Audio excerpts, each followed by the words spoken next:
Mike broke his back, so he can't sit down anymore. So he's a stander for a while. Doing everything standing. Oh, nice. Is that what it is? I need to do that. Yeah. How's your back feeling, Mike? It's been a little while since you've been on the show. How you feeling, man?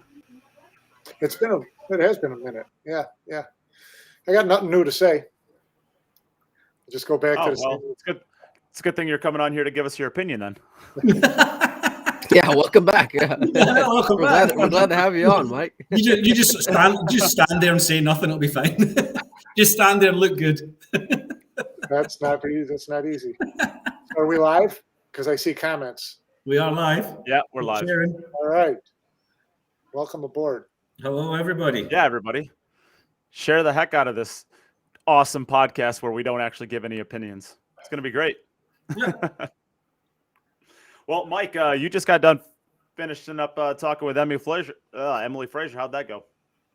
It was good. It was informative and a lot of questions. Still got a lot of questions, but we try to tackle what we could. And news breaking today of basically a whole tour of events that are going to go towards their ranking system, and lots of exciting news for the sport of pool.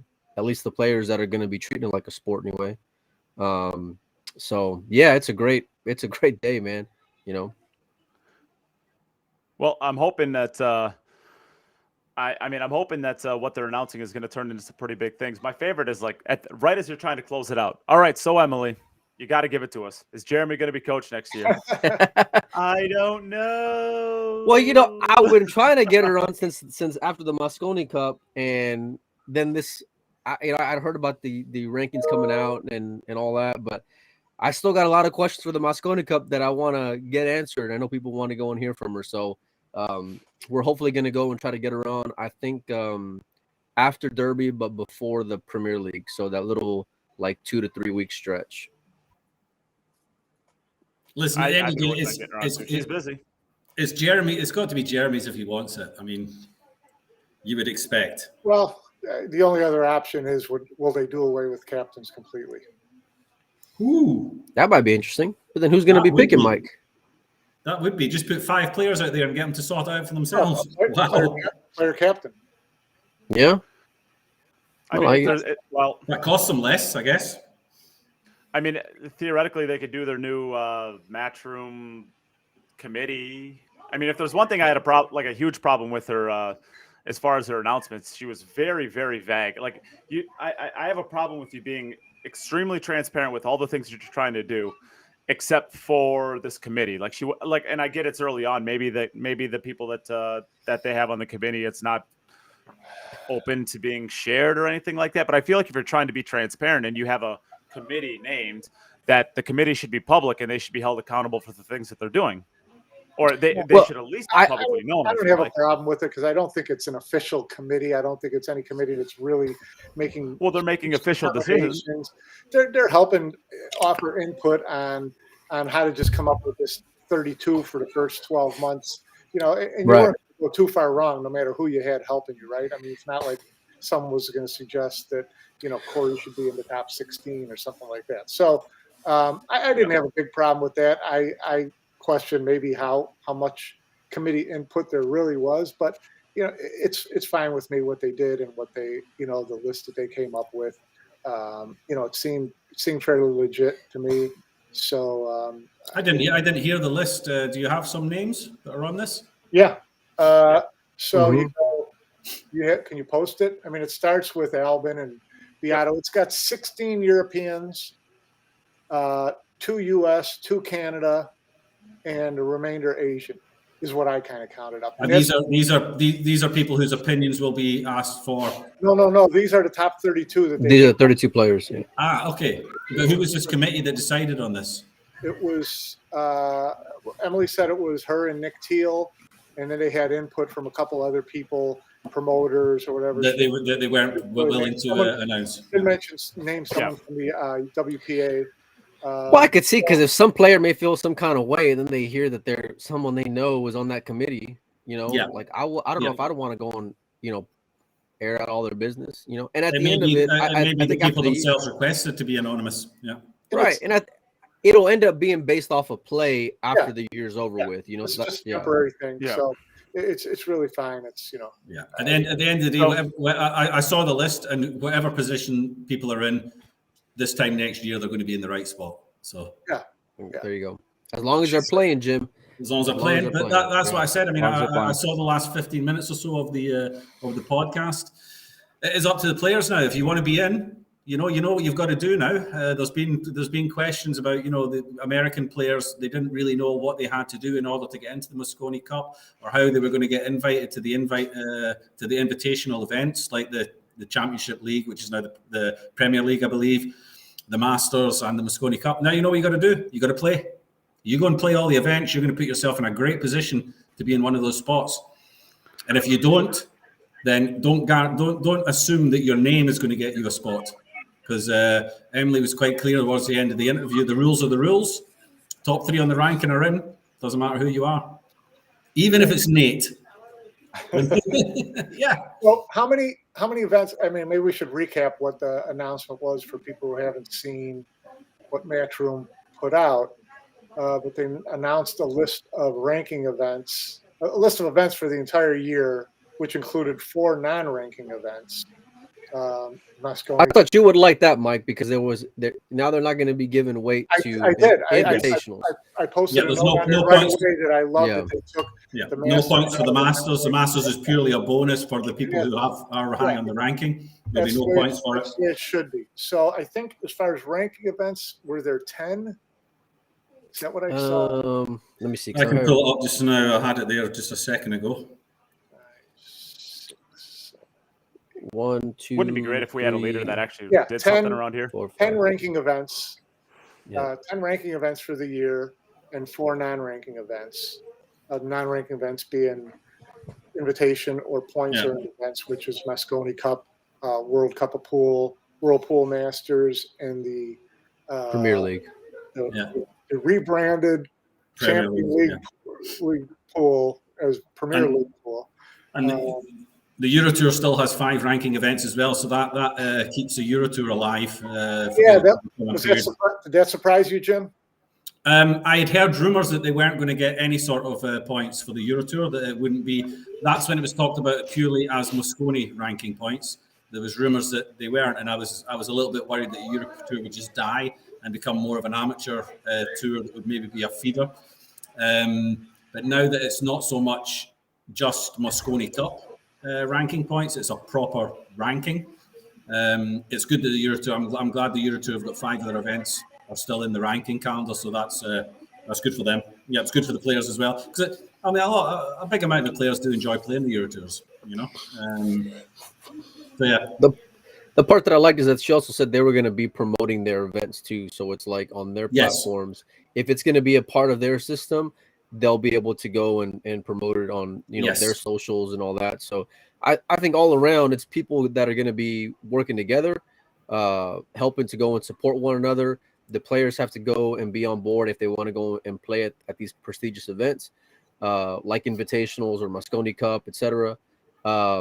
They have to be traveling. They have to be going places, and they're going to be hopefully funneling all the top players to all these events all over the world, which is what we want. If you're in Europe, you want to see all the best players in the world go and compete. If they end up at some point, including the Texas Open, I'd love to see all the best players in the States and abroad going and showing up in Round Rock. I love it all the way around. And I think it's a good start. If you look at this list, it's an entire year of tournaments. You've got January, you've got 2 in February, you've got April, you've got 3 in May, you've got 2 in June, you've got August, October, 3 in November, and then you've got the Mosconi in December. It's an entire year for these players that playing proper tournaments. It's going to be a lot of traveling for players from Asia or even from the States. But there's plenty of money there to be won, and they're grouped in nicely where you'll get in 2 or 3 events in one trip, and I like it, and I like that, like you said, that Matchroom are they're not just going to feed off the other tours; they're actually going to promote the other tours as well. So it's you scratch my back, I'll scratch yours.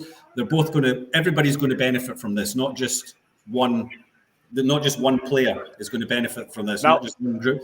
Everybody should be benefiting from it. So I like it. Yeah. Now let's just hope. Let's just hope that the U.S. tours keep up their side of the bargain, because in the past, at least for the last 15, 20 years, I mean, the U.S. tours / promoters have not worked together at all. In fact, they've usually worked against each other, trying to we talked about this last time, booking over people's events on purpose, not on purpose. I mean, the U.S. has literally worked to just try to destroy each other as much as they've spent trying to help themselves. And I think you got a lot of dinosaurs going and running things. Yes.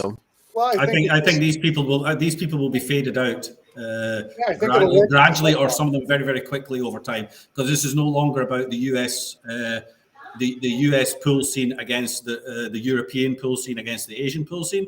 This is everybody now getting together, and it's going to be a world pool scene.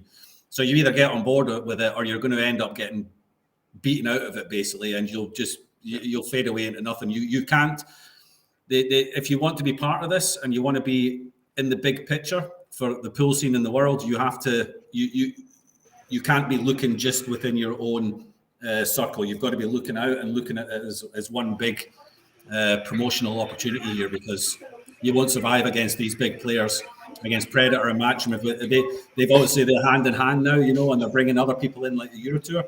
You want to go in there as a small conglomerate or a small union and try and fight against these guys when they're all on the same page and they're all wanting to do the same thing. You're not going to win against that, So you might as well get on board or just disappear, to be honest. And I will say, on top of that, I think this is an interesting comment here by Eric Croft. I think it's a great idea, but the U.S. players that have jobs and can't afford to spend time in Europe, I mean, I don't have much. I mean, the European players find a way to come here for 3, 4, 5 months at a time, and they're they're jumping in cars with their buddies all across the country. They are jumping in cars. Like you look at you pay attention to Mario He's Facebook page, and you got Alex Kazakis, Mario He, Dennis Graba, and Wojtek,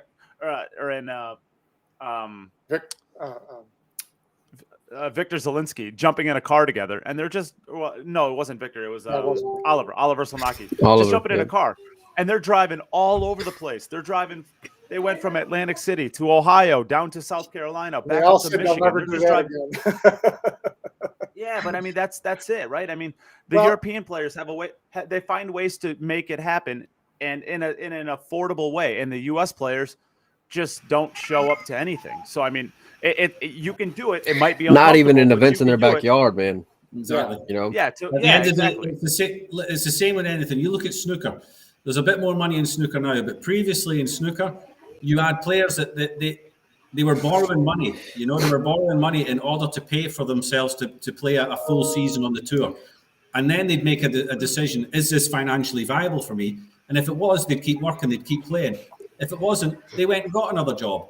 So my advice to those players was, if you think you can hack it and you think you're good enough, get the sponsorships, clean up your ideas, get the sponsorships, get the money together, do whatever you need to do it for a year. If you can't handle it and you can't do it, then don't take a 50% job and 50% pool. Go get a proper job and play pool on the weekend. Simple as that. It's not for you. If you're not good enough, you're not good enough. This is the way it should be now. You're either good enough to be an elite player and be on the pro tour, or you're not good enough. Yep. And speaking of getting money together, speaking of getting money together, Eves, thank you very much for the stars, and Mika Immonen, thank you very much for the stars. We are collecting money here. Mika Immonen sent Mika wants 99 stars. About him doing so well at Turning Stone. A star from Mika Immonen must be worth at least 100 stars from anybody else, surely. Keep that star. Keep that star and get him to sign it. It'll be worth a fortune in a few years. All right, go ahead, Mike. Sorry, I just had you got to give shout outs for that stuff. Yeah, no, absolutely, I get it. Here's what I'm gonna say about American players traveling abroad. And I look at this, and you have to start someplace, and I get all that. And this is not a criticism, but there are 5 Euro Tour events, and there's 2 U.S. events. So U.S. players are being expected to go play in Euro Tour events. Now, the other side of this is that it's not a point system; it's based on money, right? Is that right, Mike? I believe so. Yes. It's based money. Off of how much money you make. Yeah. Yes. So now that doesn't really benefit you though, because the Euro Tour doesn't hardly pay anything.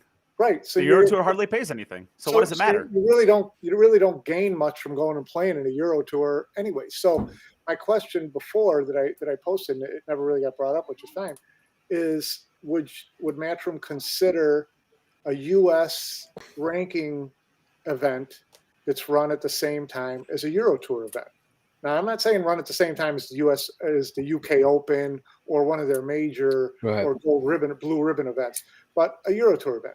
As a Euro Tour event, it would make sense. Because you'd get a lot of American promoters trying to get their events into this system, and it's not going to take too many more promoters before this calendar is too packed up to be manageable, right? So, this is what I said last week. There's going to be a lot of cleaning up in this. There's going to be a lot of cleaning up, and we saw it in the Iron City Classic this weekend. That I do not believe that event will be around in 2 years. But something will fill its place that's better. The Iron City Classic, something like that. No, because you're still going to have regional players that are going to want to go and play and not want to go and play at big table 9-ball events. That's what I'm saying. As a feeder system, it'll exist. If you look at the scheduling for 2022, okay, the first Euro Tour is the 26th to the 28th of February. The next weekend after that is the World Pool Masters, is the World Championship, sorry. So if you're coming to the World Championships as an American player, you would like to have an event beforehand that you can get into stroke, no? So why wouldn't you then go to that Euro Tour? So you go to that Euro Tour first, then you have the World Championships straight on after it, So it makes sense to combine those two, yeah? Well, the World Championship is a month and a half after that Euro Tour event. Oh, yeah, sorry, I've looked at April. Sorry, yeah. No, you're right. Okay, the two that are close to each other are Treviso and the you've got the Premier League pool. You've got the Premier League. Let's assume Skylar and Shane are getting a shot at the Premier League. You would expect on the first edition 2022, they'd both get an invite. Yeah. So you've got after the Premier League, you've got a Euro Tour that they could go to. The second Euro Tour is just before the Masters. Again, Sky and Shane, maybe a third American player gets an invite to the Masters. You don't know. So you've got technically Skylar and Shane, they could go and play that Euro Tour. Be a nice warm up for the World Pool Masters. Then after the World Cup of Pool, there's a Euro Tour the weekend after that. So World Cup of Pool, whoever that is for the United States, you've got a Euro Tour after it. So pretty much all of them can be combined with another event, and that's what you want. You want to be, if you're going to be doing that amount of travel, you want to have multiple events that you're playing in. But there's also room in there for a promoter to go and step in and say, I'm going to go and put on this, somewhat decent out of money event in that week of downtime. Yeah.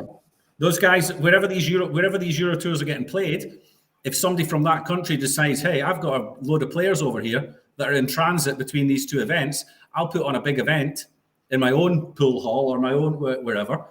There's an opportunity there for.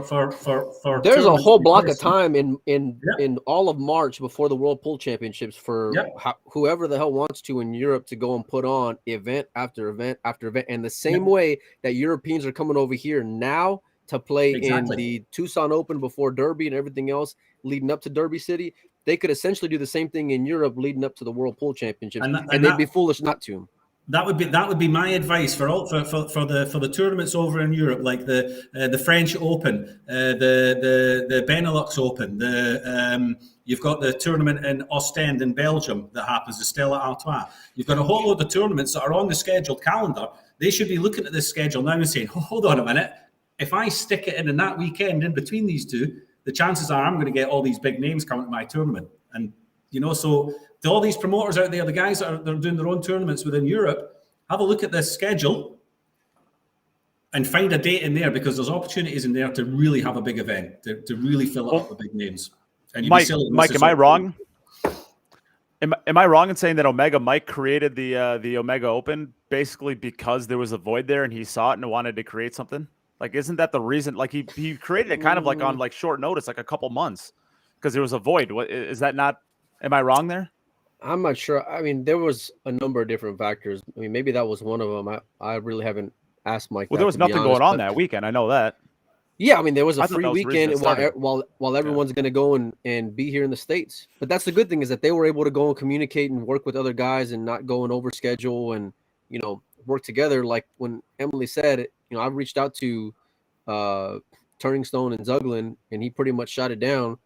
Those are the kind of attitudes that are gonna. Can't imagine why. Can't imagine why he hates you. Why does he hate you so much, right? Oh, well, I mean, not me. Well, yeah, me too now, but it's just these kind of outdated attitudes are what's going to need to change in order for things to go and grow. And you now said it to start it's with. not. There's a lot of dinosaurs. It's not a matter of just talking about it, and it's not a perfect system. Hopefully, it'll go and work itself out as years go and progress. But it's a hell of a start, man, and it's something to be optimistic about.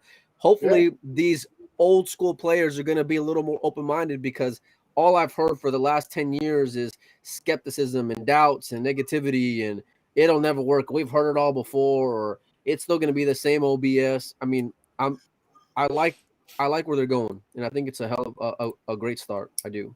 I think people need to start listening to a different group of people.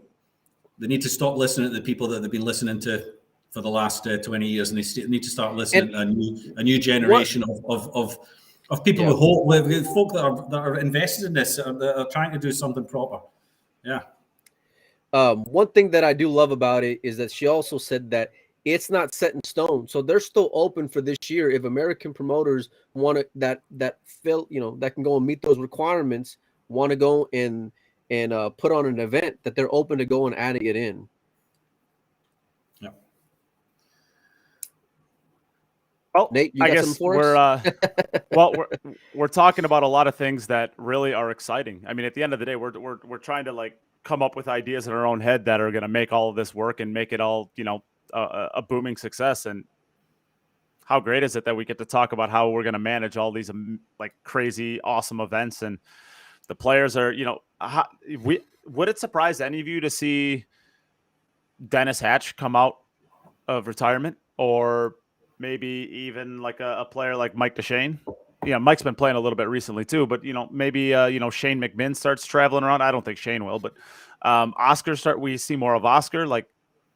Why now that there's actually clear things in mind? I mean, I think it's possible we see these players again.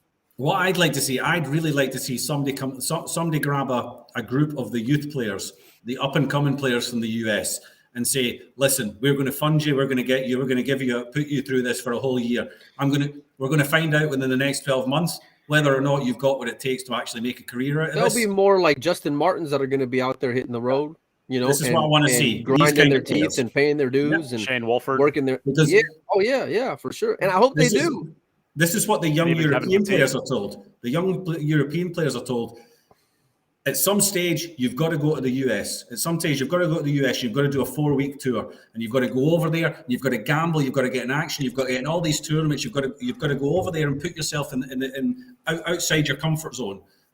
And this is what the US players need to be doing as well. I think the Justin Martin's perfect. The US players, you'll find out exactly how good this kid is if you stick him on this tour for a year and see where he ends up. Well, the U.S. is told the same thing, but instead of it being you need to go to a 4-year tour of the U.S., you need to go to a 4-year tour of the Philippines. That was almost like a rite of passage for all of the American players and the European players as well. Yeah. That's like the rite of passage. Like, you're not going to be a good player. You're not going to be a great player. You're not going to be a world-class player until you spend 4 months in the Philippines, or 4 weeks in the Philippines. That's kind of, and they've all done it. I mean, that's how you get started. Guys have done it. All the top guys have done it. So every one of them. Yeah, somebody get behind these young up and comers in the USA, and then let's see what they've got. But every time Matchroom or Emily comes on something, there's something new. European Open being announced as well. I don't think we discussed that. European Open in November, another event. Yeah, Emily just so casually dropped that, and I've known this news for 7 months right now, and she just casually dropped it. I'm like, just another event. I've been biting my tongue on this because I know what happens when you announce their stuff when you're not supposed to. I've been biting my tongue on the European Championship for a long time. She announced it today. What do you want me to do? She said, "Yeah, no." They're it's on the website. That's what's huge. Yeah, well, is it? Is it on there now? Yeah, it's on there. Mm-hmm. It's on the list. Yeah, that's the only reason I said it. I wouldn't have said it if it wasn't on the list.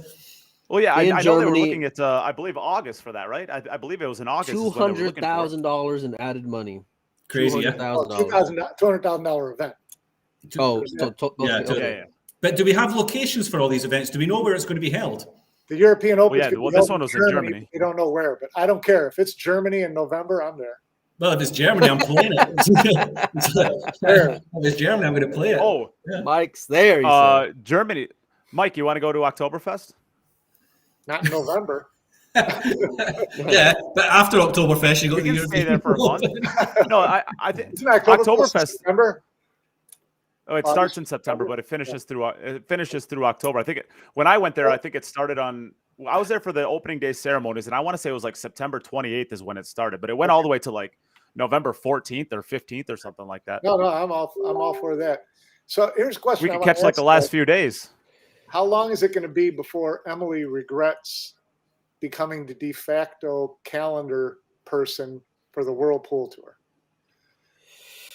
Getting all the calls on who's stepping on whose event and who's going to get an event on which dates and whose event's got to move. That's what she's just kind of put herself in place of now. Well, the Americans are like they don't like call you and like try to plan things, right? Because everything's about sabotage to us. So like, is it really going to be like she's only going to be getting from the European side, and the ones that everybody else just sits back and like blasts each other on Facebook in the U.S. Like there's no organization. They just sit around and blast each other on Facebook. That's our MO. Just mean people wanting to have events and people wanting to do events and wanting certain dates and getting filled into calendars, and Matchroom's notorious for moving their dates or times, sometimes. So it's just kind of it's I just think she's opened up a can of worms for herself that she's going to have to pawn off on somebody else in her office pretty quickly.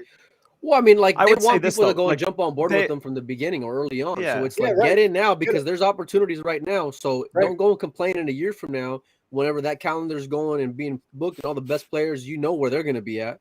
You get in now. But really, I mean, look at the American calendar. How many Emily talked a little bit about the criteria that you have to follow to be basically blessed by the Matchroom, right? How many actually fit that criteria? I mean, how many 9-ball events are there that are Matchroom format? The International Open, even the International Open isn't. Together. I mean, if all you had to do is come up with a $45,000 total purse to match a Euro Tour, how hard is it? Look, 9-ball's 9-ball. The only thing that changes is the break in the rack. I mean, who cares? I mean, it's 9-ball. Well, no, but they're very strict on the format.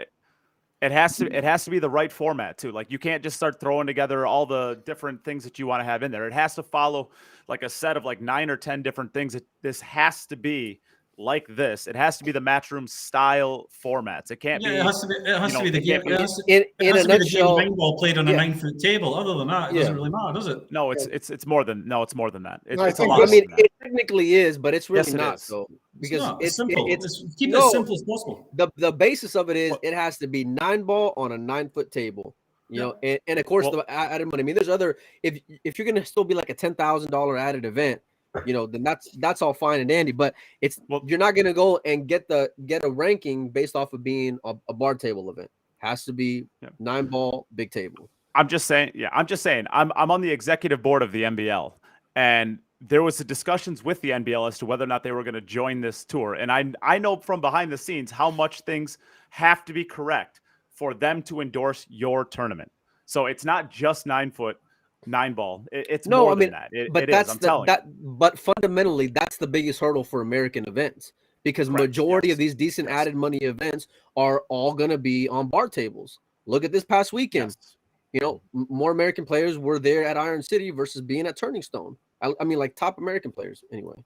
Yep. Yeah, and what she did say was that the first year, it's not going to be has to be 9-ball on the spot. It's not going to be has to be 4-inch pockets. That's going to come over time.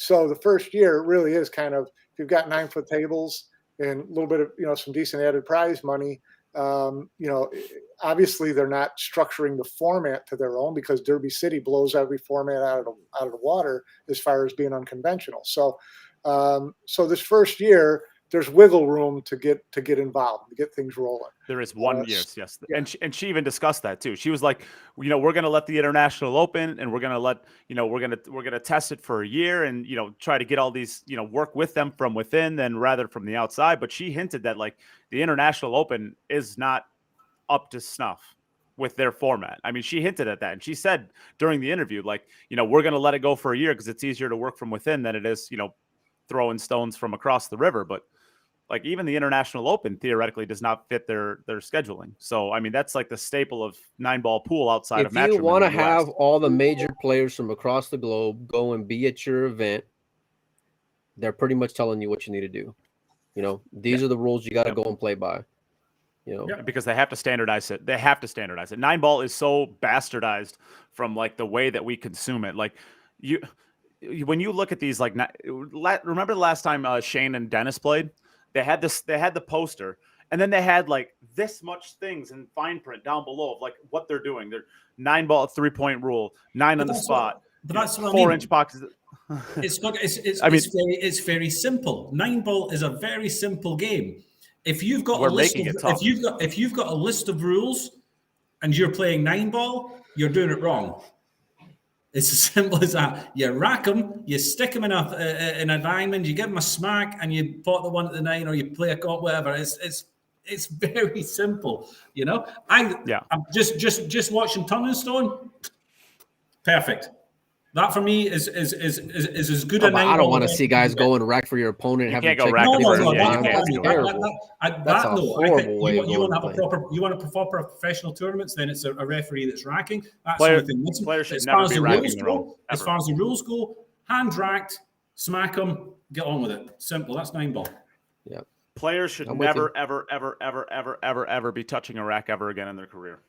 I mean, unless you're playing some like rinky-dink bar tournament. Not as a professional sport. As a professional sport, no, they shouldn't. But yes, players should never be touching a rack ever again. I mean, I believe at Turning Stone they had said we will provide you with somebody to rack the balls for you. You just have to pay them $50. And don't know if anyone took them up. How crazy of a request is that for $50? Yeah, go rack the balls for $50. Yeah, for $50. I'd rack them for nothing. I've done a lot worse. I've done a lot worse for $50. I'll tell you that, boys. Yeah. And a lot looser as well. As we transition to the Manscaped ad. Yeah, well, we are going to have to do an ad for that. So, Manscaped.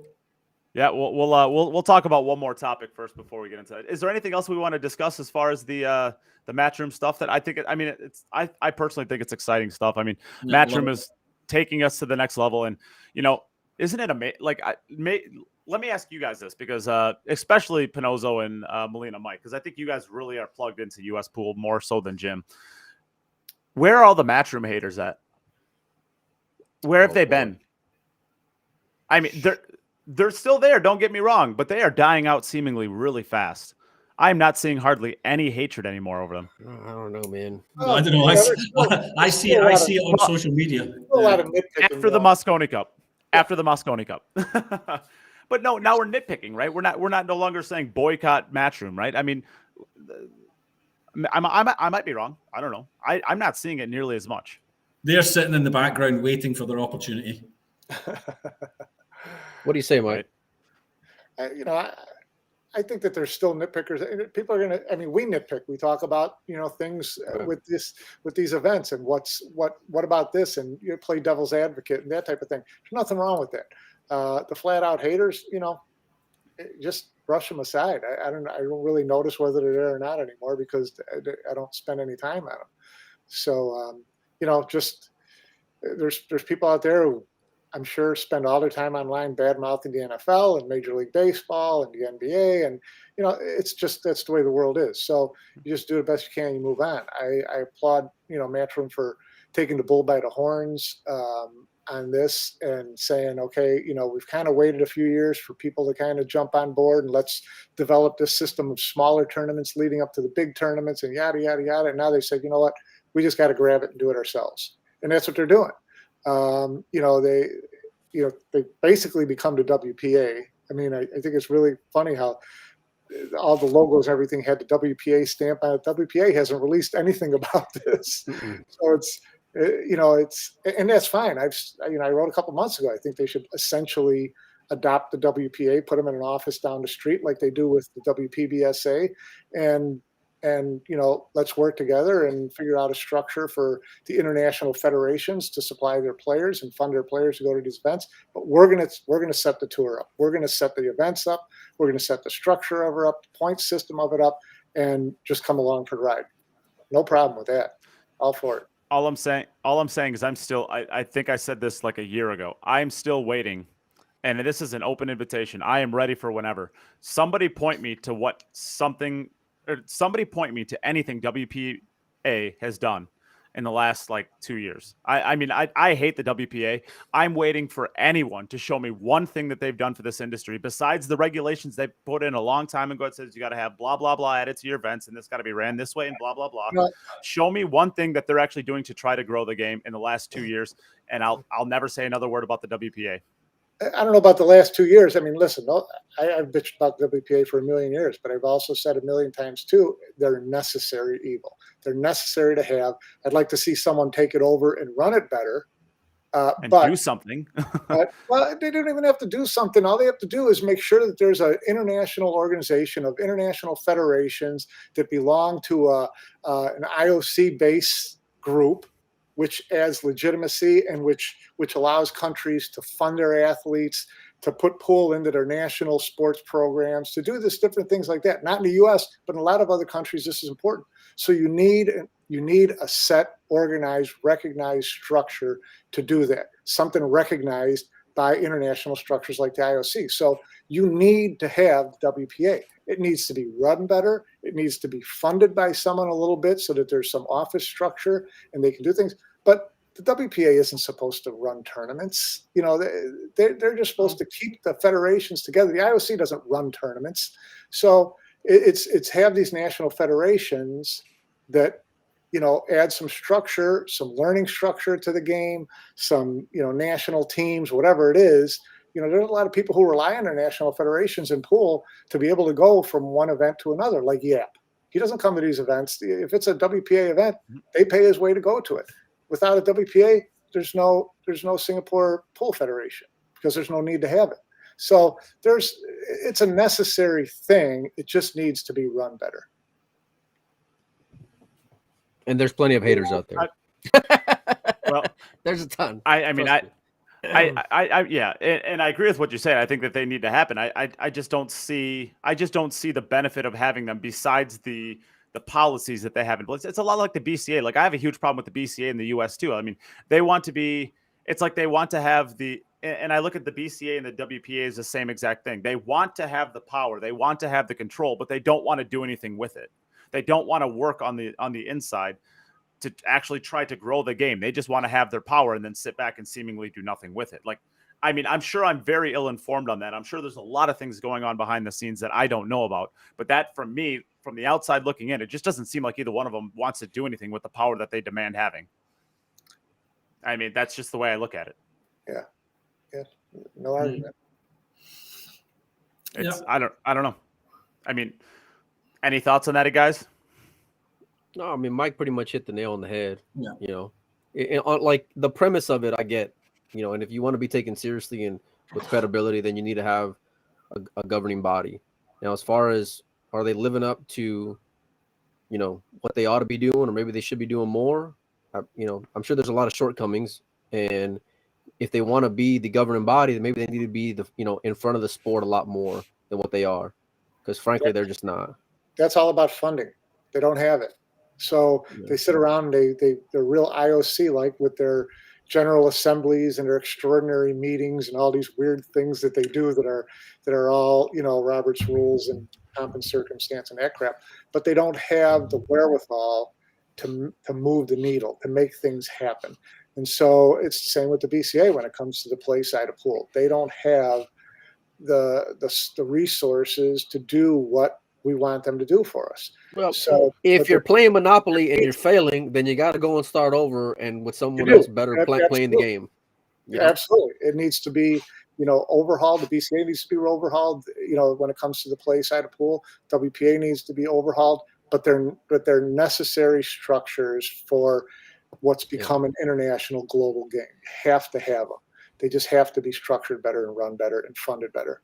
And that's something that I think Matchroom can do. I think Matchroom basically did that, taking over snooker with the WPBSA. Well, they're going to put a lot more heat on their ass if they end up elevating pool to where they hope it will be in the next, let's say, 5 years or 10 years. No doubt about it.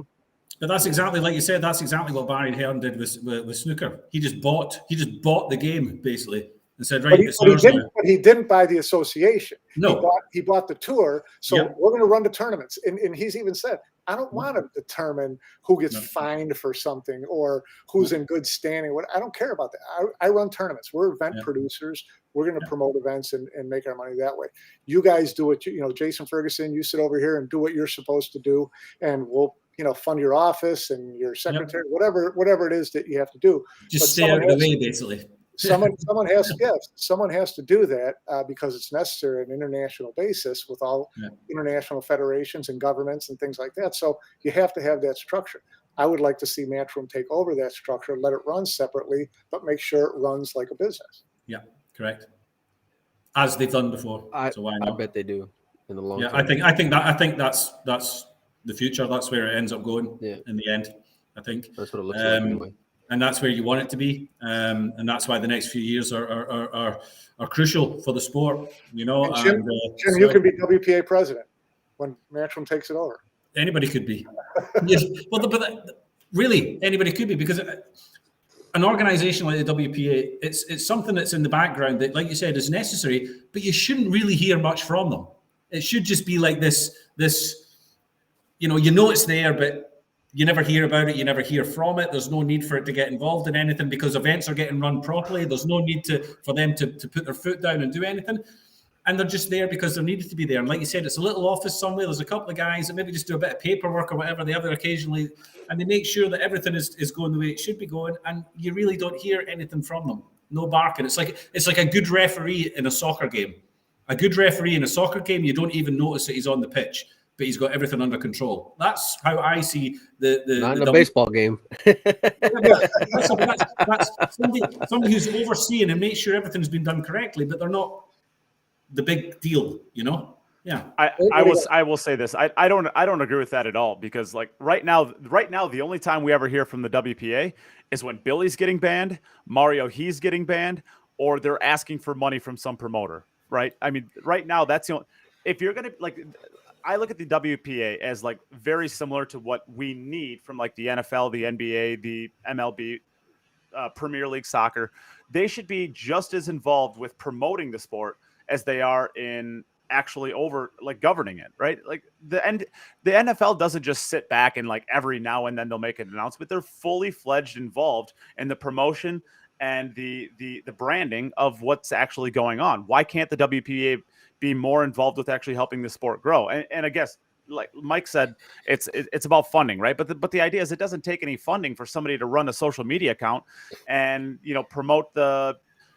I'm sure Turning Stone is a part of WPA. Why aren't they online with a Facebook account or their social media promoting their events and going on and being like, hey, the next WPA sanctioned event is the Turning Stone Classic. It is in upstate New York on these dates. Here's how you sign up. Here's how you can watch the stream. Here's how everything that you can do about it. Help promote them and make that a great event. After that, the next event, these are right after, these are the results of it. Jayson Shaw is your Turning Stone Classic champion for the 7th time and blah, blah, blah, blah, blah. The NFL goes on and does all of these things to help promote the sport. And WPA just sits back, and the only time you ever hear them is when they want money or if they're banning a pool player. That's it. Well, the thing on that is that, it's marketing takes money too. So you have to have a full-time marketing person. And WPA should have a full-time marketing office, no doubt about it. But the WPA is not the NFL. We got to look at things differently. The NFL is a for-profit association that makes more money than we even know exists. So the WPA is more of the IOC. Okay, they're not running a league. They're getting the world together as federations and countries and organizations to promote sport. Okay, so the WPA is like the mini IOC when it comes to pool. So again, it just needs funding to be able to do what it needs to do. I mean, marketing takes funding. Even if it's just one person in office in Bristol, it takes funding, and that's what they need to do. And they should promote the game. They should promote the sport for sure. But their main function is to link the world together for the sport, and that's there's a lot of like little nuance that goes into that with dealing with. But then what the hell have they done? I mean, they're not going and letting us know, this is what the Polish players need to go and do to go and make the World Cup of pool, or this is what, the the Philippine players need to go and do in order to go and play this event or that. Like, what are they doing in regards to coordinating with those with those federations? Well, that would be Matchroom's. That would be their. You can tell them what to do. Okay, but my point is that not going to go to the Philippines Federation and say, who are your 2 top players for the World Cup of Pool? Matchroom, they'll go. Side, it's going to be Roberto Gomez and Johan Shaw or whoever. So right, but then my point is, what is it that they're doing with those federations? Then they should be doing that. They should be serving that function for sure. But Matchroom is an event promoter, and they don't. Right. No, I mean, I was just more using that as an example. I'm just like, in other words, I would just rather maybe we'd quit dogging them so much if we knew what the hell they were actually doing. I mean, if you're saying that they're going to working with these federations, I still don't know what they're doing. What exactly? What are they doing with these federations? Because there's a future podcast. We get a representative for the WPA on. Your next podcast got to be with Ian Anderson. Yeah, get Ian Anderson on here. Yeah, why not? Invite him. Yeah. So listen. Let's find out. Oh, I'm sure after he watches this, he'd love to go. Come on, boys. Yeah, no. Let's say to him, listen. Either that or he's never responded to anything. Listen, we've heard what Emily Fraser's vision is for the future. Ed Lidawi, we get him on. What's your vision for the future? And Ian Anderson, what's the WPA's vision for the future? Where do you see it going? Can we get some from BCA too? Sure. Yeah, if they can speak English. Well. Yeah, we'll just get banned from every formal federation organizer. Get banned everywhere. Yeah. Look, I don't at this point. Like, I don't care, because what I see is I see Matchroom moving this industry straight up, and what I see is a lot of, like you said, dinosaurs. They got tired of a lot of willing to change. Nothing happening. I'm tired of seeing things not There's going. There's a lot of dinosaurs, and all we got to do is hitch our wagon to Matchroom, and I don't care about WPA if they continue to not want to do anything. They don't have funding, whatever. I don't care. I don't care about BCA. I don't care about any of those things, because Matchroom, we've seen with this right here that they are willing to do what they need to do to move the industry forward, even if everybody else is unwilling to help them. And I mean, as long as we're still working with Matchroom at the end of this, like, WPA will either get on board or they'll go bye-bye, and something will fill. They're an events promoter. They can't go bye-bye unless somebody else does it. Yeah, they can't go bye-bye for one, because Matchroom needs the WPA. That is bad news for Matchroom if the WPA disappears. Says that I'm just saying, if there's a hole, it'll get filled. If there's a market, it'll get filled. That's all I'm saying. If it's a WPA, great. If it's not, I think something else will step up and go in its place. If there's a market, it'll. Who's going to step up into a nonprofit group? Somebody who loves the game. Well, there's loads of them around that are willing to do it for nothing, isn't there? There you go. Us four. I've been doing this for nothing for too long already. Yeah. Oh, sorry, I got a Manscaped. Yeah, you got a Manscaped. I mean, it's not like. I mean, you guys are joking about me. Things being the way they are. Well, you guys are kind of like dogging on me right now. Like I'm like, well, it's like a joke. It's like a joke, right? But it's not like I'm not making millions of dollars doing this podcast. I make like hundreds of dollars doing this podcast, and we're talking like hundreds of dollars like a year. Like, there's almost no money in this podcast as far as like. Now, I use the platform to make ways in other ways, but I'm making almost no money doing this, and I'm still doing it 2.5 years later, almost 3 years actually. We're coming up on we're 2 months away from our 3-year anniversary. If you love the game, you'll do it. You'll do it to promote the game. Somebody out there would do the job, I think. And if the hole was there, I think somebody would step up and do it. Nate will do it for another computer. Well, then it's got to be me, Mike, and Jim, because we make $100 less than you on the podcast. Yeah, exactly. Well, exactly, right? We're the only suckers out there. Yeah. I have to rent. I have to rent out my Manscaped just to make some money. I was gonna say, after I hooked you up, Mike, and got you a lawnmower 4.0 on the way, this is how you dog on me. I got the cologne. I'm coming down to Chicago. Oh, have you got the smell? Have you got the good smell and stuff as well? I'm still waiting for mine. There you go. Well, you live in the Netherlands. What do you expect? It's a new day, and I like that people are gonna have to step up, because there's a new standard being put out there, and there's going to be expectations, and I think everybody across the board is going to have to do better than what they did before. We said this. People are going to get weeded out, whether it's directors or otherwise. We said this on the last podcast when it came to streamers and stuff like that. the bar's going to get risen. And if you don't go with it, and if you don't get your product and provide a decent product, you're going to get left behind. And everybody's going to have to get better because they're going to be forced into getting better because Matchroom are going to force them into it. Matchroom, Predator together, they're not going to be messing around because they're investing a lot of time, a lot of energy, and a lot of money into this. So they're not going to be taking anybody that's just. And this hanging is after on having a year where I'm sure they lost a lot of money with COVID and everything else. That makes it even much more impressive.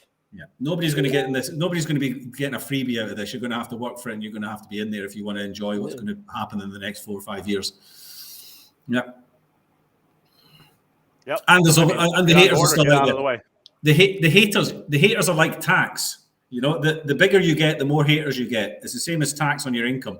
If you're paying a lot of tax, it's because you're earning a lot of money as well. So there's going to be more and more haters because they're going to get bigger and bigger. Simple as that. Well. Yep. Well, are we ready to move on from that? Let's do it. Yeah. Okay, guess what we get to move on to, boys? Oh, guess what we get to move on to, boys? We get to move on to a sweet Manscaped ad. We're Your going to balls go will live thank you. this. Mine Yeah, look great, but they smell like death because I haven't got my stuff normally, they smell like death. Yeah. Well, we got some cologne on the way, so that's good. We are going to go into our suite. Here's where I get my dozens of dollars for the show right now. This is going to be great. Dozens of dollars on a Manscaped ad. Mike is so angry about it that he's getting out of here. He's going to go check his mailbox right now to see if he has it waiting for him. So, Mike. Always a pleasure, guys. Always a pleasure. Well, here we go. Cheers to 2022 and resolutions you can actually keep. How about having clean and shiny balls all year round? Our sponsor at Manscaped are here to save your balls this year and make the ball drop into 2022 the cleanest and sexiest ever. Ooh. That's a statement right there. That is a statement right there. Set your first New Year's resolution with good intentions and join the 4 million men worldwide who trust Manscaped with our exclusive offer. Go to manscaped.com and enter in code QItUpPod, and you can get 20% off plus free shipping. And don't forget to check out the testimonial page and the before and afters. You won't want to miss it. Mike's got his up there. He got him 15 minutes after he got it. It was straight to his OnlyFans channel and straight to the Manscaped testimonial page. OnlyFans, sponsored by Manscaped. Nate's the only fan. Mine's not plural. Well, maybe if you didn't charge me $150 a month, maybe you'd have more. Yeah. So that's always fun. The cleanest ball drop in history. It's pretty good. There you go. That's a strong statement right there. That's a strong statement. Strong. That's pretty good. That's pretty good. All right. Manscaped.com, QItUpPod. Let's move on. That was a great ad. Probably the best ever. All right. So let's move on to the Turning Stone. We were hoping to have Demetrius in for this because Demetrius was at Turning Stone and he competed. He played pretty well. I think he got into was it 9th to 12th, or did he get to 17th to 24th? Yeah, he's got somewhere in that area. But Jayson Shaw breaks the tie. There was Earl, Shane, and Jayson were all tied at 6. If I'm not mistaken. Johnny, Shane, and Jayson. Yeah, Johnny, Shane, and Jayson. Okay, and Jayson breaks the tie. He's got 7 on himself now. Good for Jayson Shaw, and he did it from behind in a lot of matches. I mean, he was behind. I mean, he literally was behind in his matches a ton and came back, always finished strong. So he beats Fedor Gorst in the final 13-10. I guess Abdullah Al Yosef, a great tournament for him. I've seen his name around, but I've never seen him place quite this high.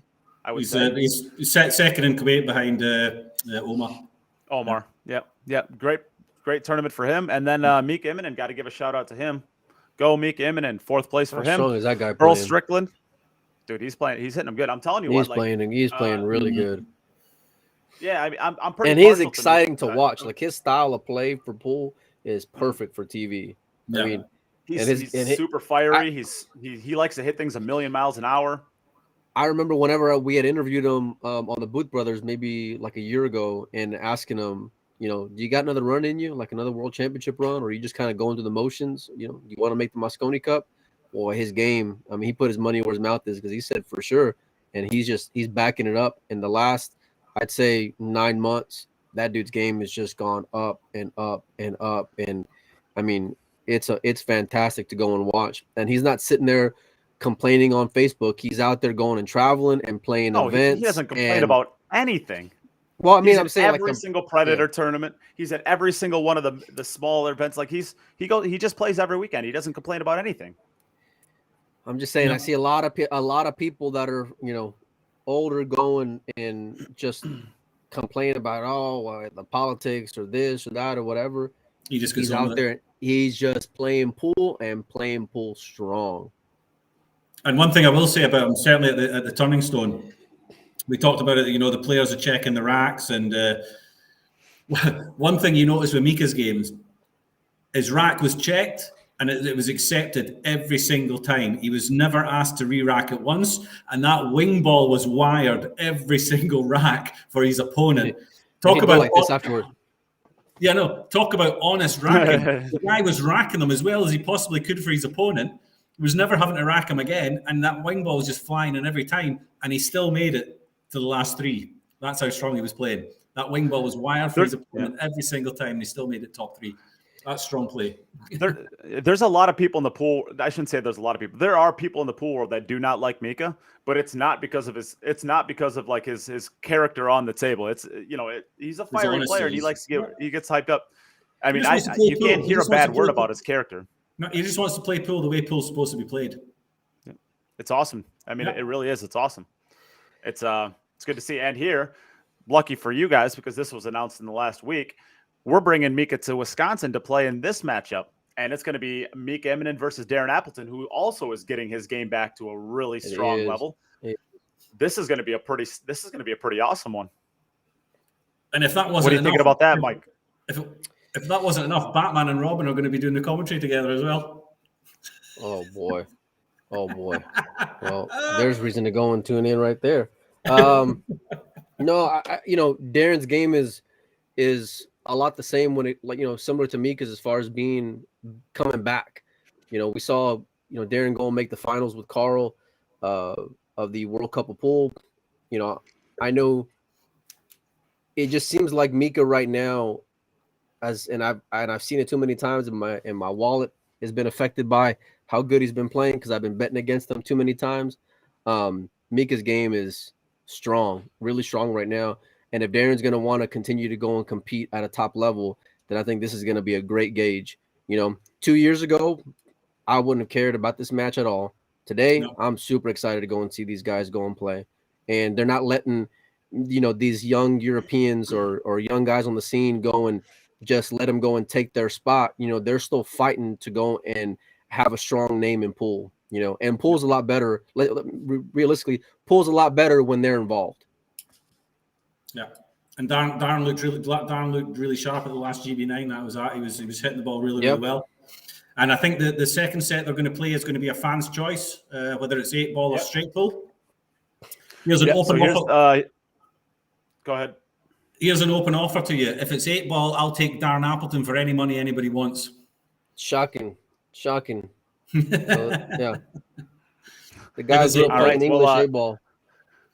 Yeah, as you can see here are the details for it. I am going to be running this event in Madison from start to finish. We're going to have group clinics. We say the 4th, but really it's going to be about the February 1st through the 4th. We're going to be having clinics with those two. So you can reach out to me if you would like to get involved with those clinics.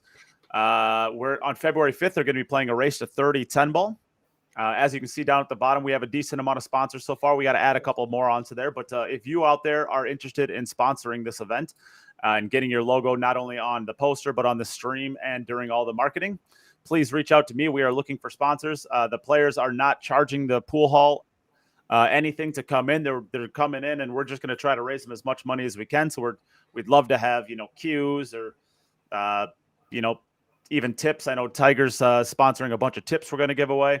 If you would like to basically sponsor anything for the event, get your logo up there. We're going to use it to raise money for these players. Hopefully they'll make some money while we're here and, you know, have a lot of fun with it. And then on February 6th, they're going to be doing a fan's choice race to 300 14.1, or they're going to be playing the race to 38 ball. That's a really great race, man. I mean, Yeah, so Mika's we're gonna. a hell of a world of a straight pull player, and so is Darren. Yep. 300 is a good that's- number. Yeah, that's strong. Yep. So we figured we were the day before. We're gonna actually let the fans decide who are watching the stream and the people who are there in person. The in-person people are going to get a little bit more of a, I guess, an influence. But if you're watching at home and you want to see one of those two, put your vote in. We'll have a couple of votes out there, so we'll see who actually wins, and they're going to play whatever you guys want them, whatever you guys want to see. So should be good. I hope that. I hope it's 8 ball. I hope it's 8 ball. We don't get to see anymore. We don't really get to see these top guys playing off 8 ball anymore. I'd really like to see. We don't get to see them play at 14.1 either. Yeah, but okay, right? you still get. I mean, you've got the legends of Poole doing the 14. I'll give you 8 ball, and I'll take Mika in the other two. How about that, Jim? Sorry. I'll take Mika in the 10 ball and the 14-1, and you can have Darren in the 8 ball. Ooh. 10 ball. Darren's never had much of a break. Don't start. Don't start with these excuses. Come on. You're going to have to give me some sort of weight on the 10 ball. Oh man, here we go. You move too good, Telfer. We can talk about it. About it. We'll negotiate. I'll make sure you get something to sweat. I'll make sure you get something. Boy. There we go. Jesus, listen to you two just bark back and forth like you're married. Jeez. Yeah, well, you're just pissed off because you're not involved in it. Yeah. We'll do something friendly. Well, I don't think there's a bet to be had except in the 10 ball. I think Mika's like such a good 14.1 player. I think he's a big favorite, and I think like you, that Darren Apple. Oh, stop! You tell me, Darren Appleton can't play 14-1. Well, are you going to tell me that? Are you going to tell me that Meek Imminent can't play? Was close to beating Filler in big table 10 ball. Didn't he go Darren run 200 out semi-final and 200 out final of the 14-1 World Championships? 200 out. Are you going to tell me that Meek Imminent can't play 8 ball, Jim? He can't play straight pull. Come on. Are you going to tell me that Meek Imminent can't play 8 ball? I'm saying I'll take my chances with Mika playing 8 ball. I like my chances in the 14-1 and 10 ball. I mean, I've lost a lot of money betting against Mika playing 10 ball. I don't care what event it is. You name the event. I've lost a lot of money betting on the other guy on the other side of Mika Imminent in the last 9 months. My opinion. Everybody in top form. Nobody touches Darren Appleton 8 ball. Simple as that. Best 8 ball player that there's ever been. No, simple as that. Maybe, probably. On the 9 foot, on the American 9 foot, he's the best 8 ball player. So there's better on the English 8 ball, but not on the American. Yeah. Well, regardless, we're going to get to watch it. It's going to be streamed for free from the Queue It Up podcast page. Although if you're in the Madison area or even in the Wisconsin, please show up to it. Because if this goes well, I'm going to be able to bring a lot more players in to do stuff like this when they're on their way to different events. I can have them swing through Madison, and I can get a lot of really awesome matchups, a lot of really cool players. But it's not going to happen unless we can get it supported. So try to show up, buy some dinner, buy a couple drinks, have some fun. They need to be compensated for having to be around Nate, for those few days. It's not easy. We do it on a virtual basis, and we struggle with it. What? Oh, Mike's gone. All right, so we're going to finish up here for the rest of the show. Oh man! How funny would it be How funny would it have been if you tried to bring us back and we weren't there anymore? I can't do nothing because the guy's got all the controls, so I can't even go and fight back. Next time he does that to me, I'm just walking away. So when he puts it back on, there's a blank screen. Oh man, that's awesome. No, I think that all right. So let's and actually see Thomas Van Ecken. You said he wants to potentially be a sponsor for the event, so that's pretty cool. Thomas, reach out to me. I'll reach out to you. We'll get you out. We'll get you hooked up if you want to be a part of it. That'll be fun. All right. I guess lastly, let's talk about the Iron City Billiards. Whoa. What? Real quick though, I was really impressed with the way Jayson went and played. Just to kind of we didn't really get to go and respond to it, but I really like the way Jayson played. I mean, he was just super strong. Federer too. I wish they would have gotten a chance for a third because Federer won that first set pretty convincingly and with ease, and was in prime form. I think he was up 9-3 in that final. So there was a big moment in the match, I think, where a 9-ball was hanging in the bottom left. Yeah, and Jayson cut the 3 against it. Yeah. And I remember I messaged Dom. And I said, that was a big swing. And he comes back to me, what do you mean big swing? It's 9-5. And I said, just watch. It was a big swing. And sure enough, I think by the next time Federer gotten back to the table, it was like tied up at 9-9 or something, somewhere around there. Jayson got it to 10-9. Yeah. 10-9. There you go. Yeah. Sarah Schmidt said it was 9-3. Yeah. Sarah Schmidt said it was 9-3 when that happened. Yeah. Jayson showed a lot of heart, man, and he was playing. He was playing like he did in the Mosconi Cup. You know, really just had a killer instinct about him. And on the side of Federer, you know, I think he's going to be due for a really, you know, breakout year. And I'm not stepping out on any ledge by going and saying it because the kid's phenomenal. But I think he's got a chip on his shoulder not being picked for that Mosconi Cup, and he wants to go and show that he belongs on that stage. And he started off really, really strong. Yeah. And it doesn't matter what the rules are. Don't leave him a jump shot. He'll take a rack cue. Take a rack cue and he'll nail it. That kid jumps like nobody I've ever seen in my life. That's what I mean. Some of those rules are just outdated, man. Like you can't have a jump cue. I mean, I know. Well, what's the point? Yeah, that's like turning around and saying, okay, you're not allowed to use a new driver. You've got to use a driver from the 1990s if you're playing golf. No carbon fibers next to that. Next one's no carbon fiber shafts. Yeah. It's jump or jump. I don't get it. The only rule I would consider with jumping is, you know, it's not about your equipment or whatever that is. You know, if you hook yourself, you're not allowed to jump. You can only jump if your opponent hooks you or something like that. Maybe a rule like that if they really want. I actually like that rule, Jim, and I think it was. They're getting so good at it. They're getting so good at it. They're not getting punished for playing a bad shot. Right. You know? Yeah, but now the silliness of like themselves, and it's still a hanger for a lot of them. You know, it's yeah. Okay, 95% of my game is based around jumping because I suck at playing position. But what I will say, position is optional in my game. But like, we get to the point where like. This is the stuff that Matchroom is trying to avoid, right? I mean, all these silly little nuances and the rules, and that, like, how do you explain that to? I get it. How do you explain that to a casual viewer? And it's. I didn't say it had to be a rule. I said it's a rule that, you know, I would consider rather than. I could like it in a gambling match. In a gambling match, I'm okay with it as a generic. Hey, but one of that the best would be tournaments of the year. That would be exciting for television, though. I mean, it really would. You know, if a guy goes but I mean, if a guy goes and hooks himself, oh no, he can't go for the jump cue. You know.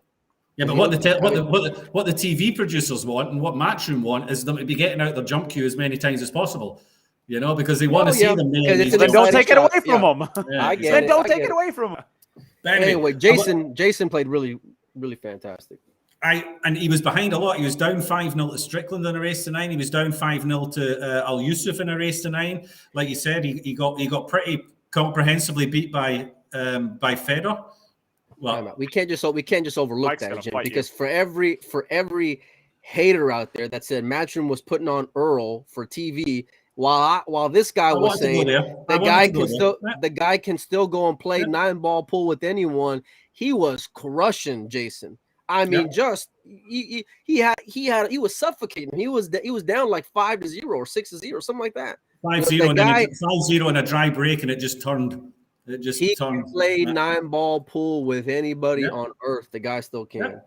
It would have been if he'd have come to the Mosconi and he'd played the way he did at Turning Stone, it would have been a joy to watch him. That's the Earl Strickland you want to see, and I loved watching it. You know. Well, if he goes and travels, he'll get a chance at it again, Jim, because I really do think he can play great 9-ball pool with anybody. You know it. Yeah, but there was a point in that match, in that final, where Jayson, Federer got hooked or something like that, and Jayson won a rack back, and then he went to break. And I'd love to speak to Jayson about it because it looked like he was frustrated and he felt like the match had gone. You know, he got pretty comprehensively beat by Federer because Federer was breaking fantastic and he was hitting him. He was pretty controlling soft. That one.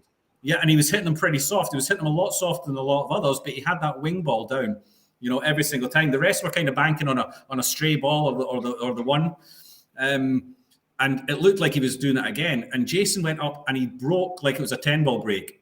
And he popped the white and stopped the white in the middle of the table. Oh, he was and balls flew in everywhere. And it's like he'd been playing the cup break the whole tournament, and then he just went up and rammed it like a 10-ball break, popped the white in the middle of the table. What do you got to lose? You're down like 9-3 at that point. Like, I'd like to know I'd like to know from Jayson whether that was actually a calculated decision or whether it was just frustration the first time that he did it. Because balls flew everywhere. He ran the rack, he went and he did it for the rest of the match, and Federer never got another look in. He scratched once doing it, and then it was just it was lights out pool he played. He didn't miss a ball. It was amazing. It was fantastic to see. It's the only time I've stayed awake that late. And I'm watching it. I'm like, Jesus, this is amazing. This guy is just ramming these balls. What did he? I would guess it was nothing. He wasn't getting any rolls. Might as well go and change it up because it wasn't working. I'm just gonna go and muscle it. And Jason's got a ton of power. Yeah. You know? Everybody's cut breaking, trying to make that wing ball. He's walked up there and he's smashed it like a 10-ball break, and balls have just gone in everywhere. And Federer, I think he's got a good pulse on when to go and adjust, because there's plenty of guys who will say, I'm going to stick the course. This is what I thought I figured out, what's worked, and I'm going to go down with the ship. And other guys, they just start, scrambling really fast early on in the match. Well, they'll start changing things if it didn't work the first time. And I think he's got a pretty good balance. And I mean, once Jayson he caught a gear, the best feel for that. But that's it. But when you're playing that cut break, the chances are you're going to lose that white. You saw a lot of them. They were scratching in the top right hand corner pocket because they were having to screw it in off the pack. Side. Yeah, because of the side on it. Now Jason's found a break. Federer's going to be sitting in his seat saying, "Hold on a minute, Jason's found a break here where the white's not moving. He's not going to scratch. He's not going to lose his white. He's stopping the rock in the middle of the table." And he was on the one every single time. And it was almost guaranteed that he was out. If he had a shot on the one, it was guaranteed he was out, because he was playing six ball, 7-ball most of the time because balls are flying in everywhere. And it was just rack after rack. He ran a 5-pack, then he scratched. Federer got one back. And then Jayson got back to the table and ran the set out. It was like, wow, crazy. Yeah. Federer had his chance, thow. Jayson had a shot. Yeah. That combination he played where he left the 9 for Jayson over the corner was a turning point. Yeah. Big turning point. Yep. But great tournament. I've always enjoyed the Turn of Stone. It's one of the tournaments that I really I make sure that I've got time to watch it, and I can stay up a little bit later and watch it, because I like the way it's set up with the 2 rows of tables, and you've got audience in the middle that can watch both sides, and you've got the stadium on the side. They've got the MC that goes around and announces all the players at the start of every set of matches. Live scoring is great too. They do the stream. Yeah, Upstate House stream is really good. They're entertaining the commentary. Digital. I love that. I don't know. I was having a lot of problems with that website over the weekend. I'm trying to refresh, and the live scoring wouldn't work. No, on digital pool. I was going back to the website, like from the live scoring side to the bracket side to go and check out live scoring, and then it wasn't even very slow. I mean, it was just wasn't even uploaded. Yeah, it was. But I wasn't having any problems at all with it. Have either of you ever been to the Turning Stone? No, I don't think I'd be allowed. I'd love to. I'd love to know what the rest of the resort is like, because that's a tournament that I would go to the States to play in, and being as how I'd probably go 2 and out anyway. Well, not the field that was there this year, because it was in the first few rounds. It was pretty weak. There's a lot of dead money. From what I saw, there was some great. Moore looked strong at times, and Youssef was There was one quarter there where a 660 ended up getting to the last 8 kind of thing, on the winner's side. Yeah, and he was the highest ranked Fargo on that quarter, So it's okay. It is what it is. What are you trying to say, Jim? That shouldn't be happening. It shouldn't be, But I'd love to know what the rest of it's like, what the resort is like, because that's a tournament I would really consider going to. I've always enjoyed watching that tournament. I think it's a great setup they've got there. Yeah.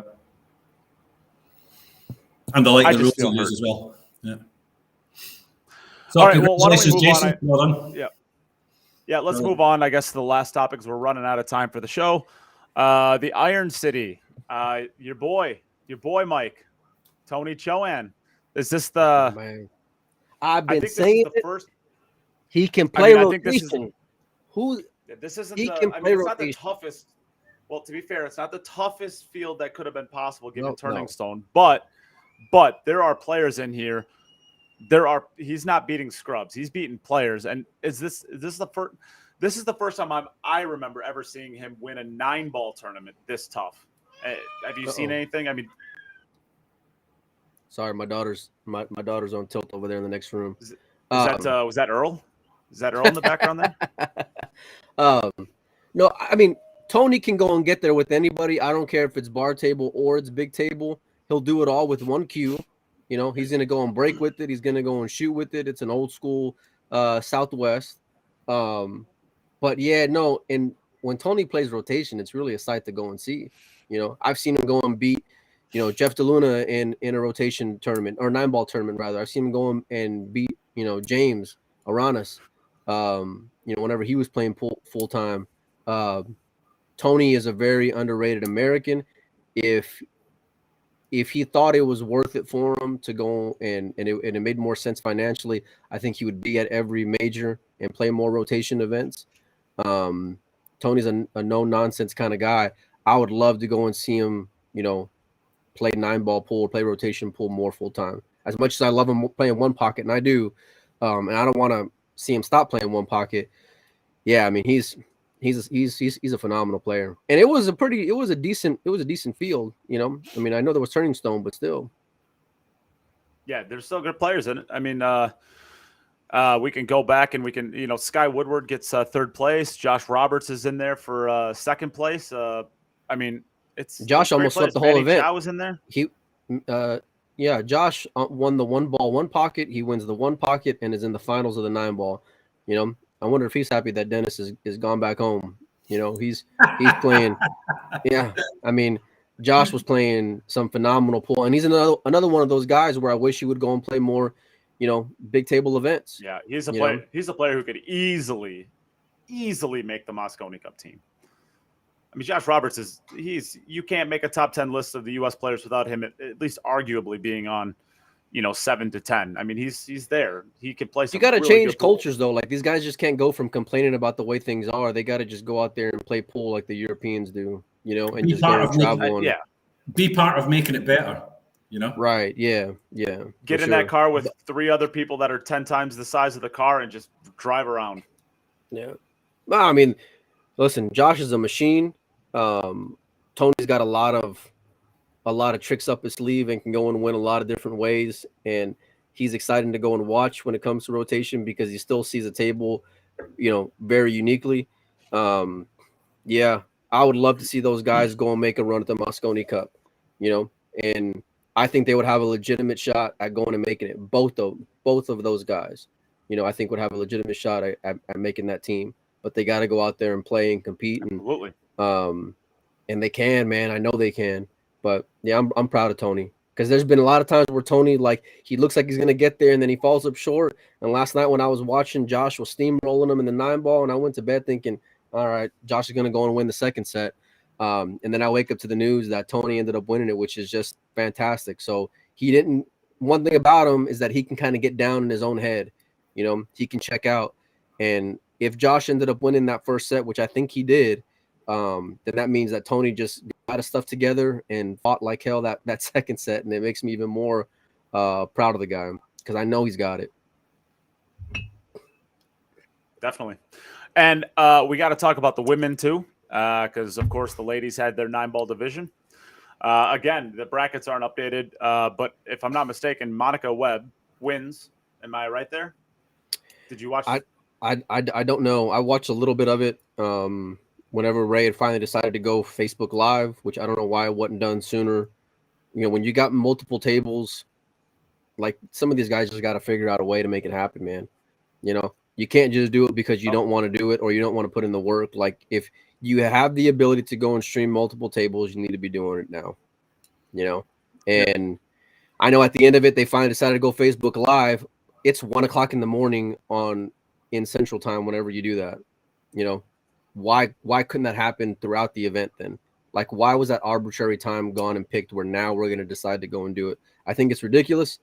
And we said it earlier about guys needing to go and step up their game.